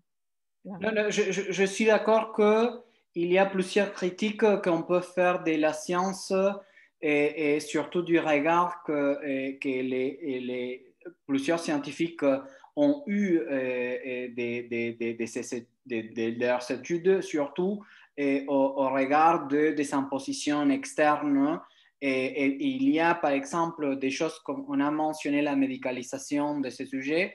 Il y a plusieurs sujets qui ont été revisités et qui ont été revus et pour lesquels on a vu qu'il y avait avant un biais assez important, justement, qui était une imposition externe de la société et pas une vraie connaissance, on peut dire, ou pas, il n'y avait pas un vrai lien avec ce qu'on regardait au moins dans la société. Mais c'est vrai qu'en tout cas, comme on est des êtres humains, il faut toujours, bien sûr, y réfléchir parce qu'on n'est pas seulement que la biologie, ou au moins, on ne peut pas dire ça à ce moment-là. Donc, il faut être clair qu'il y a plusieurs composantes dans notre compréhension de la réalité, ou c'est ce qu'on appelle la réalité. Donc, c'est vrai que, pour mentionner quelque chose, par exemple, au niveau de la médicalisation, et la construction, par exemple, ou l'étude de l'anatomie et la physiologie, par exemple, des corps de certains. Oui, oui, oui, oui, moi je t'entends. Ah voilà, Il va revenir. on t'a perdu pour un moment. Ah, c'est coupé, pardon? Oui, ça a coupé été le coupé 2 minutes, je pense, dans ton explication, du coup. Ah, La oups. fin, sur la fin. Je le dis super vite de nouveau, j'espère que ça ne coupe plus. Et non, c'est que je disais que dans la médicalisation, justement, ou pour donner un exemple, la médecine, jusqu'à assez récemment, avait pensé que, pour le dire de façon très grossière, c'est une simplification aussi, mais le corps des femmes et la physiologie des femmes, c'était la même que, entre guillemets, des femmes cis, si vous voulez, que celle des hommes, mais avec certaines hormones qui un peu nuisantes, un peu nuisibles, je ne sais pas. Et ce qui est absolument ridicule et absurde. Mais ça, bien sûr, était une influence externe d'une certaine pensée prédominante avant, mais qui a dû être revisitée maintenant. Et justement, et on comprend qu'il y a des différences importantes au niveau physiologique, anatomique, etc., qui sont, bon, je dis, sont importantes peut-être pour l'implémentation de différentes thérapies, etc. Mais c'est vrai que, bon, c'est seulement pour souligner le fait que c'est vrai que malheureusement, la science, comme elle est aussi engendrée par des êtres humains, elle est aussi influencée par des pensées, des personnes qui ont déjà un biais externe, non? Une certaine imposition externe. Et c'est vrai que c'est ça aussi une chose à laquelle il faut réfléchir pour pouvoir éviter ce type de problèmes qu'on remarque avec cette réflexion de la réalité comme celle que tu as présentée. Merci. Tout à fait, tout à fait. Et dans le milieu queer transféministe, on travaille vraiment beaucoup sur ce sujet-là. Lorsque le corps est au centre de ce genre de questionnement, mais aussi les oppressions qui sont faites à niveau de la enfin, en nom de la médecine et tout. Un exemple que je pourrais faire, c'est lui du fait que quand on parle du corps des femmes et corps des femmes, les corps des femmes réprimés et tout, ben, on oublie toujours de parler qu'il y a aussi des corps des femmes cisgenres qui ont été beaucoup plus touchées par la violence du système médical et de la norme, qui est les corps des femmes non blanches. Parce que si la norme s'est faite sur le corps d'homme, et pas seulement dans les sciences dites dures, mais même dans l'anthropologie, les manuels d'anthropologie faisaient parler des hommes, hein, et puis il y avait une partie spécialisée sur les femmes, ou en plus sur les femmes. Mais la norme s'est faite aussi sur les corps des femmes blanches. D'accord? Donc, les femmes racisées, on était comme des exceptions d'humanité, hein, donc de la production d'une subhumanité dans ce sens-là, et en plus leur corps susceptible d'être utilisé, hein, pour l'expérimentation, etc. Et on le sait que jusqu'à les années 70, il y a eu les avortements pour certaines femmes, etc. C'était l'avortement forcé, sans compter toutes les expérimentations de la médecine. C'est pour ça que aussi, pour parler des questions... ah oui, Anne Foster Sterling, je l'adore, hein, je vous la conseille. Ah oui, tout à fait d'accord. Merci Martine pour l'avoir rappelé. Moi aussi, je suis d'accord. Donc, par exemple, dans le milieu transféministe queer, a été mise en lumière toutes ces violences-là à travers, par exemple, l'étude de la glande de Skene, qui a été rebaptisée par les transféministes queer comme anarcha-glande. C'est-à-dire que la glande de Skene, déjà, elle est, et c'est Diana porno-terroriste avec les groupes du post-porn et Gene Punk, etc., qui ont beaucoup approfondi ce sujet-là.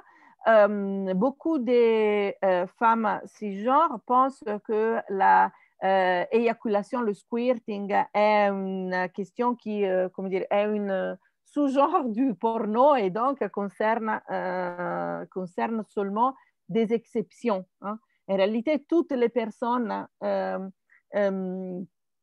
qui naissent avec cette glande, c'est-à-dire toutes les personnes soit dites femmes, assignées femmes, ont cette glande des femmes cisgenres, on a on a cette glande des scans qu'il suffit de savoir l'existence pour pouvoir savoir comme la solliciter et produire quelque chose qui n'est même pas un orgasme, quelque chose qui est très puissante. Justement, le livre de Diana Pornoterolista s'appelle Fica Potens et sont des recherches de plus quasi 10 ans en fait, sur ça, sur les manuels médicaux. Donc, elle a montré comment déjà dans la médecine, encore aujourd'hui, dans la plupart des manuels, on ne montre pas, quand on montre la physionomie des femmes intérieures, on ne montre pas la glande de Skene parce que la glande de Skene n'a aucune finalité reproductive. C'est une glande qui augmente le plaisir ou quand même qui rend tout le plaisir des femmes toujours assignées à quelque chose d'intérieur, le porte dehors. Parce que, bon, avec le squirting, tu peux éjaculer jusqu'à même 1 litre hein, de quelque chose qui est juste de l'eau. Et en fait, ce qui est intéressant, alors, la glande de Skene s'appelle glande de Skene,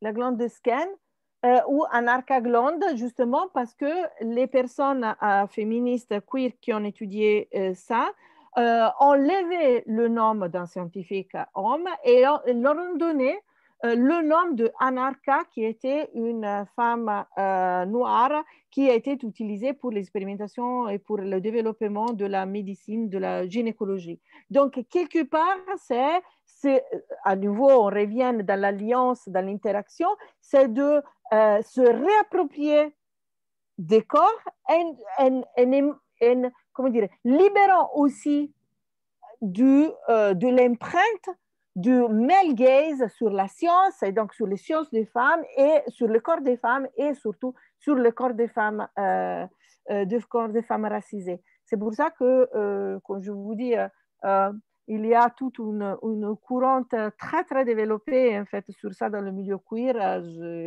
J'ai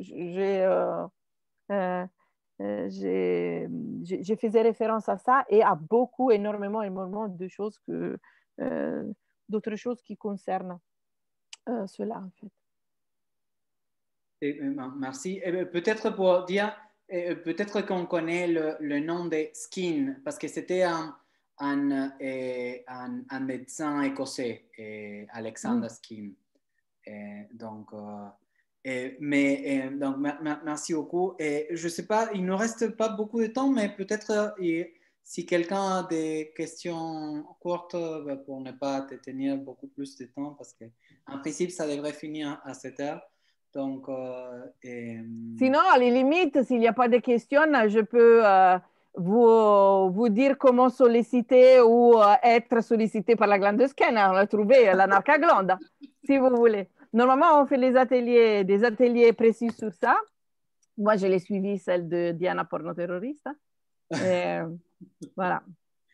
Sinon, je peux me permettre de poser une question, mais c'est plutôt, ça c'est plus théorique, désolé si je vais dans un autre sens, mais quelque chose qui m'a toujours intéressé, peut-être que tu connais mieux.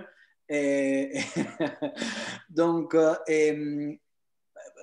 est-ce que tu trouves une source pour ce binarisme? Pourquoi est-ce il semblerait qu'il y a ces besoins de ces binarismes dans la société? Bon, je ne sais pas si c'est vraiment besoin, c'est peut-être convenable pour les systèmes capitalistes, etc. Mais ce binarisme fait partie de presque toutes les tendances, on peut dire, majoritaires qui s'imposent sur les... Et pourquoi? Est-ce qu'on a une explication, on peut dire, pratique? Pourquoi oui. Oui? Oui, bien sûr, bien sûr. En réalité, cet binarisme-là, si on revient, c'est pour ça que moi j'ai ce énorme charme pour l'épistémologie des sciences, parce que explique justement ça. Cet binarisme-là, c'est la conception, là encore on peut dire eurocentrique, mais euronormée, en fait, hein, de occidentalo-normée du monde, qui a commencé à se former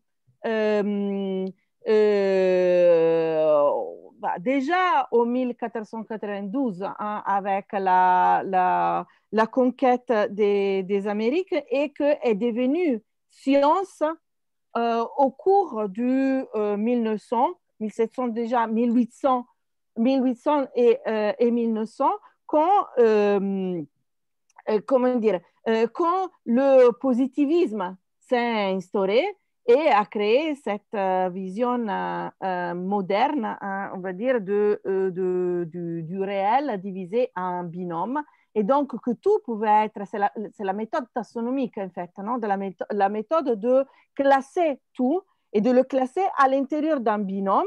Et cet binôme-là a forgé tout le système, comment dire, le système culturel, parce que mental, européenne, occidentale. Et donc, lorsqu'il est devenu celui dominant, il a forgé tout le système monde en général. C'est pour ça que pour moi, n'est pas possible aujourd'hui, et c'est pour cette raison là que moi, je me suis beaucoup plongée sur ça pour le comprendre. C'est pas possible aujourd'hui faire ce genre de raisonnement sans partir de la pensée décoloniale, en fait. Et c'est pour ça, je pense qu'il y a ce délire sur l'islamo-gauchisme et tout ça, toutes des choses qui n'ont aucun sens, parce que la pensée décoloniale fait exploser ce binarisme-là et le fait exploser de façon bien plus profonde et plus forte de ce qu'on peut dire à l'intérieur d'un cadre sur le genre, comme on est habitué, on n'est pas femme, homme, etc. Et tout. Mais tout ça en relation à la construction d'un autre monde contemporaine et qui part de 1492 et pas de il y a quelques années, etc.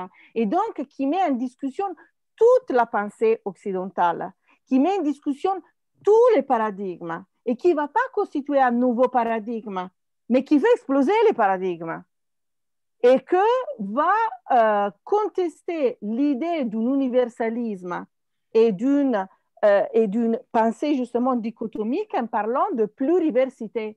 C'est pour ça que moi, j'ai pensé que c'était nécessaire pour moi, pour revoir aussi tout mon parcours et pour comprendre ma position dans le monde et ma position de chercheuse transféministe, activiste, etc., de me plonger sur la pensée décoloniale. Après, moi, j'écris ce livre qui s'appelle Décolonialité et privilèges, dans lequel j'essaie de répondre à la pensée décoloniale en tant que féministe universitaire blanche. Parce que moi, comme je disais, moi, mon corps ne doit pas être pour moi un lieu d'énonciation de la théorie décoloniale, de la pensée décoloniale. Mais c'est un lieu de réponse en tant que blanche pour devenir une alliée de ces luttes-là, un complice de cette lutte-là, quelque part en trahissant ma race, ma classe, etc. Et je pense que c'est ça qui dérange beaucoup aujourd'hui, parce que la pensée décoloniale est très, très, comment dire, politique, en fait, parce qu'elle fait exploser tous nos systèmes de référement, tous les systèmes de référement dominants. Et surtout, c'est hyper, pour moi, frustrant, hein, même les attaques que j'ai reçues, et la dernière, ça a été à France Culture par une sociologue du CNRS, dont je ne me rappelle même pas le nom, c'est très décevant, parce qu'on ne discute jamais de choses, des réflexions, mais on discute, enfin, on n'arrive même pas à discuter, parce elle partait déjà de l'idée que le savoir est objectif. Alors franchement, en 2021, après 50 ans de développement de l'épistémologie des savoirs situés, parler d'objectivité, de neutralité et tout ça, moi, ça ne me fait même pas venir envie de rentrer dans un débat, parce qu'il n'y a aucun débat. C'est-à-dire que le débat, il peut y avoir quand il y a des théories, des propos qui peuvent être sur le même plan, mais pas quand il y a des pensées dominantes portées par des personnes dominantes qui disent des choses de n'importe quoi, hein, et qu'on peut, déjà, on peut pas répondre, mais surtout, on ne peut pas rentrer lorsque évidemment, tu n'as rien lu, parce que tu ne peux pas partir du présupposé que le savoir est nôtre aujourd'hui et que nous, à l'université, on n'est pas politique. Mais le savoir est politique. Après, il y a, comment dire, justement, de parler, de se situer, permet aux personnes qui t'écoutent de situer les théories que tu dis à l'intérieur d'un cadre épistémique, d'un cadre de référence, d'un paradigme, et pas se faire passer pour neutre, donc avoir un pouvoir énorme. Parce que moi, mes étudiants me peuvent contester sur le plan du paradigme. Moi, je vous dis mes paradigmes de référence. Vous n'êtes pas d'accord avec ces paradigmes-là, c'est sur ça que moi, je construis mon cours. Vous avez des autres paradigmes, opposez ce paradigme-là. Très, très bien, aucun problème. D'accord? Donc, si tu lui explicites que tout ce que tu vas leur dire, ce n'est pas le savoir, mais c'est un savoir, et que tu peux faire un cours de géographie de population avec différents paradigmes de référence, ok? Alors là, tu donnes à qui t'écoute un énorme pouvoir parce qu'il peut douter de ce que tu lui dis. Lorsque si tu poses ton savoir comme le savoir, bah, tu es beaucoup plus politique dans le sens que tu fais politique. Mais moi, je le sais que le savoir est politique. Alors, dis-moi quelque chose que je ne sais pas. Voilà. Non, oui, je comprends. Bon, ça, c'est peut-être, tu as raison. Raquel, elle a vécu une situation récemment qui n'est pas du tout plaisante et qui n'est pas du tout de bonheur. Donc, elle nous a un peu expliqué justement, je suis d'accord que normalement, la notion d'objectivité, mais même, je même irais un peu plus loin de dire que c'est nécessaire, même si ça existe, même si c'était possible d'avoir une connaissance objective, c'est qui est quelque chose de redoutable. Et bon, je ne sais pas, au moins on peut s'en douter. Et même, je crois que c'est bien d'avoir un certain positionnement politique pour pouvoir participer, contribuer à la société, pas seulement avec un savoir, mais aussi avec un certain type de mobilisation. Et je ne crois pas qu'une chose peut influencer l'autre, parce que je crois qu'on est tous des êtres honnêtes, sauf si on montre le contraire, que donc pour nos développements et par exemple nos propos, on essaie d'être cohérent avec les différents savoir et connaissances et raisonnements qu'on a dû avoir justement pour pouvoir réfléchir sur la réalité et produire d'autres connaissances. Oui, tout à fait. Mais bon, ça, ouais, non, mais je voulais juste dire qu'en tout cas, on sait très bien que tous les savoirs sont produits par des personnes qui sont insérées à l'intérieur d'un contexte, qui ont un certain regard, et donc que leurs recherches répondent quand même à des normes, non? Donc ça, c'est comme ça. Et c'est pour ça que les féministes parlent de Harding surtout. De Harding, elles parlent de strong objectivity. Hein, parce que parler de savoir situer est strong objectivity. D'accord? Donc, je pense que ça aussi, il faut le dire. Et puis, je voulais répondre, merci à vous, et je voulais répondre que c'est vrai que c'est insécurisant. Parce que justement, rompre la binarité signifie rompre les repères dans lesquels on se configure, on se projette dans le monde, on se voit dans le monde et on crée le monde. Mais là, à un moment donné, il faut peut-être penser qu'on doit et on peut se prendre aussi le plaisir de se sentir déstabilisé. Ouais. Parce que quand on se sent déstabilisé, peut-être que si on prend le courage, et on peut le prendre à plusieurs dans la création d'un corps collectif, justement, bah, c'est déstabilisé, ça veut dire justement avoir la possibilité de créer quelque chose de nouveau, ou au moins expérimenter. Ouais. Voilà. Bon, merci beaucoup. Je veux te remercier de nouveau. Je veux remercier aussi à toutes et à tous de rester jusqu'à là, de vos questions aussi. Et je vous encourage aussi à participer dans les différentes activités qui apparaissent dans les liens sur lesquels vous pouvez cliquer pour voir sur le mois de l'égalité. Il y a plein d'activités qui sont super intéressantes. Donc, je vous conseille très fortement. Je veux vous remercier. Donc, je veux aussi de nouveau Donc, Merci beaucoup. Merci beaucoup. Merci beaucoup, Stan. Merci beaucoup d'avoir animé. Merci beaucoup à notre conférencière. Du coup, Sophie a dû partir. On a eu une journée un peu chargée. Et du coup, Stan, merci de ton aide pour le début de la conférence. Tu as été essentiel pour l'organisation de cette journée. Donc, je vais arrêter d'enregistrer maintenant s'il n'y a pas de souci.